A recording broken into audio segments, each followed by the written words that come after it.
I'm Dale Smith for Loonie Politics, and now that the fall economic statement is out, the government has a real opportunity to try and reframe some of their narratives around their economic program.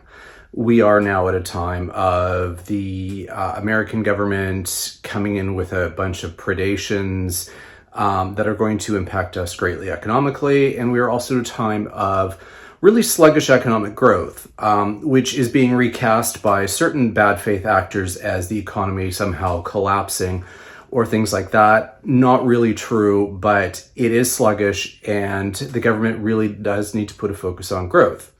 But they also need to frame these policies in a particular way that they really haven't done a very good job of so far.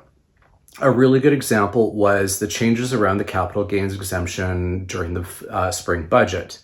Now, a lot of what the government did was kind of frame it in these sort of class warfare terms of, we're asking the wealthy to pay more so that younger generations can access housing, so on and so on.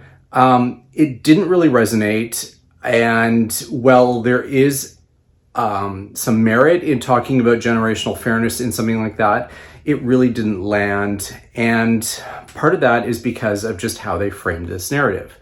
Now, a more effective framing might have been something to the effect of there are differences in how capital gains are taxed, and that's allowed for high wealth individuals to find loopholes to reduce the amount of tax they pay.